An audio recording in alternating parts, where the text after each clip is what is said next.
Hello guys! Once again, welcome back to my channel and welcome back to Chloe TV. Isang mapagpalang araw po sa inyong lahat.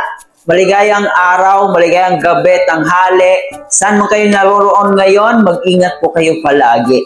Kaya naman guys, ngayon, syempre hindi tayo mawawala ng reaction video dito sa ating kalingap, especially po sa ating Jongcarl. So ayan na nga guys, no, ngayon ay bibigyan po natin ng reaction video itong interview or panayam ni Ma'am Charlotte of Cebu kay Papa Jong. So dito guys, marami tayong malalaman bukod sa kanyang kapugian at kabaitan. Marami pa tayong pwedeng malaman dito kay Papa Jong. So kaya naman, ngayon samahan niyo ako, bibigyan natin ng reaction video itong interview ni Ma'am Charlotte of Cebu. So sa mga hindi pa nakapanood nito guys, nako, huwag niyong kaligtaan, panoorin niyo po ang buong video nito. Grabe yung mga tanong ni Ma'am Charlotte dito. Actually, napakagandang interview po talaga to, pero mas maganda sana na mahaba yung oras para marami pang maitanong si Ma'am Charlotte. But overall, nako, na sobrang ang daming nasiyahan sa interview na to. Kaya naman ngayon, bibigyan natin yan ng reaction video. Pero bago tayo magpatuloy, baka meron pa sa inyo ang hindi nakapag-subscribe dito sa ating munting channel. Please don't forget to hit the subscribe button. Isama nyo na rin po ang notification bell para every time mag-upload po tayo ng panibagong reaction video dito sa ating channel, updated po kayo. At higit sa lahat, palagi nating inuulit-ulit ang pagsuporta ng ating ama ng Kalingap, si Kuya Bal Santos Matubang, si Ate Edna Vlog, si Kalingap Rab, at siyempre si Jack Matubang. Suportahan din po natin ang ating Keyboys, Kalingap Partners at ang ating mga charity vloggers sa Pilipinas. And of course, ang aking mga kasamahang Kalingap Reactors, especially na po ang Karepa, suportahan din po natin sila guys. So kaya naman, huwag na nating patagalin pa. Kukuha lang tayo ng mga short video clip doon sa upload ni Ma'am Charlotte of Cebu. Tara guys, panoorin muna natin to, tsaka tayo magbigay ng ating opinion, reaction dito sa interview na to. Let's go! Napaka-importante. Ano po? Anong sa feeling na yung presensya mo dito sa programang ito ay sadyang napaka-importante? Opo, kasi importante siya kasi paano ba? Kumbaga lumalapit tayo sa mga taong alam mo naman, nangangailangan. So, yung mga tao kasi parang minsan kasi feeling nila parang walang umabot sa kanila, walang umiisip sa kanila, walang nag-care. Opo, pero kung andito tayo physically, kumbaga napapalakas natin yung loob nila. Na handa tayo na ano tawag yan, meron sa kanilang nagmamalasakit.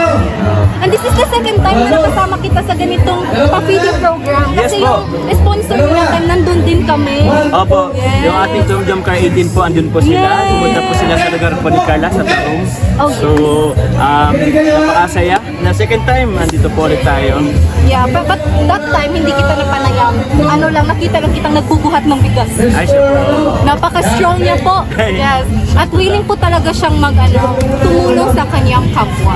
So how do you feel na bukod na ikaw ay matulungin, ikaw din ay sikat at marami nagmamahal at nagsusupport sa'yo. So anong masasabi mo doon? Siguro, ayoko lang sabihin sikat. Siguro medyo nakikilala ng konti. And siguro mas maganda kung mas marami na magmamahal. Yun na lang. Yes,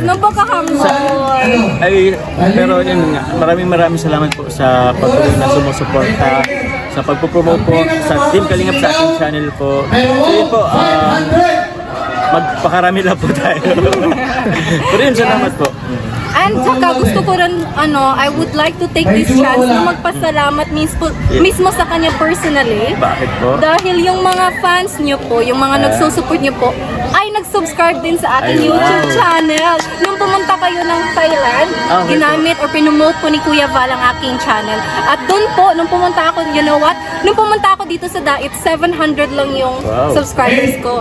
But nung pumunta kayo sa Thailand, maraming mga fans at supporters mo. Ngayon, 7,000 plus na yung subscribe. So thank you very much. Congratulations. Thank you very much to you. How can I thank you? Wala lang. Just simple as tayo. Yeah. Anong masasabi mo? May message ka ba from Carla kasi hindi siya nakapunta? Message natin siya. Sayang kasi si Carla po, nabanggit niya kagabi na gusto niya sana pumunta. But unfortunately, exam week nila ngayon. So kailangan nila mag-exam. So marami pa namang time So looking forward na lang na makasama natin si Carla po sa mga susunod na kaganapan po ng Kalingap. And also po ang team Veralot. Yun. Hindi alam ni Carla, no, hindi ko pa siya na-interview, hindi ko pa siya nakausap, but she didn't know na nakapasok na po ako sa bahay niya. Oo. 2 times na at naano ko na, nakipagkwentuhan na po ako sa...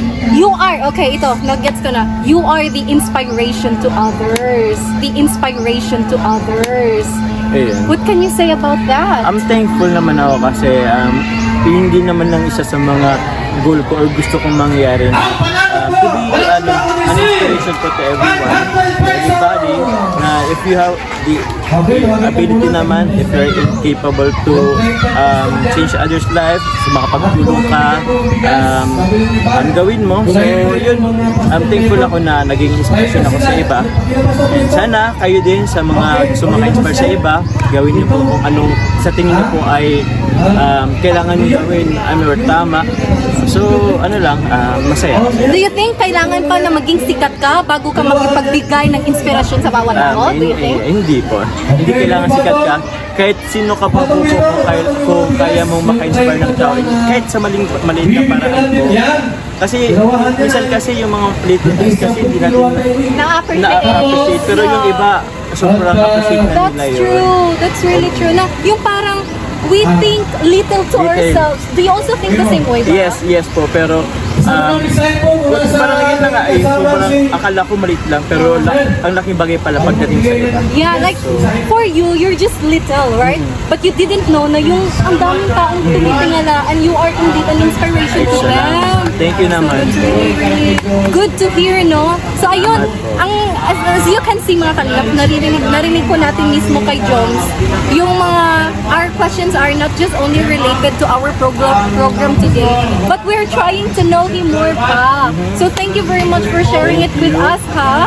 Yes. Thank you very much po. I'm very happy kasi pinag-uulakan mo ako. Don't you know my name? Okay lang po magpakita. Kasi So dito mo talaga guys makikita no kung gaano pinapahalagahan ni Papa Joms yung pagiging charity vlogger niya, no? Palagi talaga niyang iniisip ang mga taong nangangailangan ng tulong. Yung iba kasi guys, no, hindi naman sa lahat ng vlogger, charity vlogger, no. Hindi ko nila lahat, pero may mga iilang vloggers pa rin talaga na wala, for photo lang, kumbaga sa politika, photo ops lang, no? After mag-video, after magbigay ng kanilang tulong, wala na, no? Parang hindi nila isinasa puso yung pagtulong sa ating mga kababayan, no? Yung lang nila, yung goal lang nila is makahakot ng subscribers, viewers, syempre, kumita na rin. Pero dito kay Papa Joms, talagang masasabi natin ibang-iba si Papa Joms sa ibang mga charity vlogger. Talagang isinasa puso niya palagi yung mga taong tinutulungan niya. So, yun yung maganda dito kay Papa Joms, guys. Talagang pinapahalagahan niya bawat taong tinutulungan niya. At isa rin sa hinahangaan ko dito kay Papa Joms, guys, yung pagiging ma-humble niya, no? Palaging humble, down to earth. Na kasi sinabi kasi ni Ma'am Charlotte dito na siya ay sikat na, no? Talagang kilalang-kilala na. Pero talagang sinabi niya na hindi siya sikat. Siguro may mga nakakilala lang sa kanya, may mga nagmamahal sa kanya. So talagang makikitaan mo talaga siya na sobrang napaka-humble kasi hindi niya kiniklaim na siya ay sikat na. Pero alam natin na siya ay kilalang-kilala na po talaga, especially sa YouTube, no? Talagang masasabi natin may pangalan na po si Papa Joms. Pero kasi humble siya, hindi siya talaga yung taong mayabang, hindi niya kiniklaim na sikat na siya. Isa rin sa hinangaan ko dito kay Papa Joms, guys, yung pagcha-charity niya, no? Kasi pag nagcha-charity tayo, hindi lang puro pogi yung pwede nating ibigay. Hindi lang yung pogi, yung papugi-pugi lang po tayo. So dito sa pagcha-charity kasi kailangan din natin kailangan din natin magbuhat ng mga sako-sakong bigas, mga grocery. In short, kailangan din natin maghirap. So hindi ganun kadali yung pagcha-charity, guys. Aside from tumutulong ka na, so nandito rin yung pagbibigay mo ng effort para sa mga taong tinutulungan mo. And of course, yung pasensya talaga kasi hindi naman lahat ng mga taong tinutulungan natin nakaka-appreciate sa mga ginagawa natin. Pero dito kay Papa Joms, talagang isinasa puso niya yung pagcha-charity niya, no? Talagang mahal na mahal niya yung trabaho niya. Kumbaga, yung pagcha-charity kasi guys, parang passion na po talaga yan. Kumbaga, dyan mo na ginugol yung oras mo, no? Mas nakatuon ka sa pagtulong ng ating mga kababayan. So, yun ang maganda kay Papa Joms. Talagang kaya rin niyang magsakripisyo para sa kanyang sarili. So, ayun, marami tayong nakuhang tips and advices dito kay Papa Joms, especially pag naglingap ka.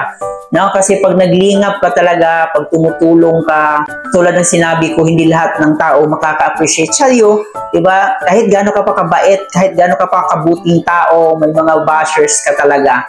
Pero kung mahal mo talaga yung ginagawa mo, so much better na ipagpatuloy mo. Ipakita mo sa mga bashers mo na hindi ka apektado sa mga sinasabi nila. So, yun yung maganda kay Papa Joms, talagang palaban siyang tao, no? Kumbaga, nakikita ko kasi minsan dito kay Papa Joms na sinopalpal na yung mga bashers niya, talagang sinasaway niya yung mga bashers niya. So, yun, ang maganda din na hindi sa lahat ng panahon, magpapa-appeal lang po tayo. So, yun guys, no, napakadami nating natutunan dito sa interview na to mula kay Papa Joms, no? So, ayun, napahanga talaga tayo kay Papa Joms, no, sa kanyang mga advices na wag na lang nating i-entertain yung mga taong negative, yung mga bashers, kasi mas lalo lang silang gaganahan mang-bash sa atin. Bilang isang vlogger, bilang isang content creator sa social media, mas mabuti talaga na i-ignore na lang po natin yung mga bashers natin, kasi mas lalo lang silang mas lalo lang tayong gagalitin ng mga yan. Ang importante, nandito tayo kung masaya, kung saan tayo masaya, at kung ano yung mga ginagawa natin, kung alam natin na ikakabubuti ito para sa ating mga kababayan, patuloy lang po natin yung mga ginagawa natin. So, yun po yung natutunan natin dito kay Papa Joms, no? Sa mga hindi pa nakapanood nito, panoorin niyo po guys. Talagang marami rin kayo matututunan sa mga advices ni Papa Joms dito. So, ayan, i-subscribe din po natin si Charlotte of Cebu. Siguro kababayan ko to si Ma'am Charlotte kasi taga Cebu rin siya.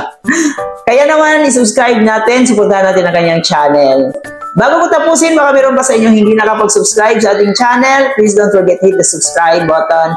And syempre, paki-like and share na rin po itong video na to para mapanood pa tayo ng ating ibang Sully Jumper fans at ng ating mga Kalingap supporters. Muli po, ito nga po pala si Chloe TV. Marami pong salamat.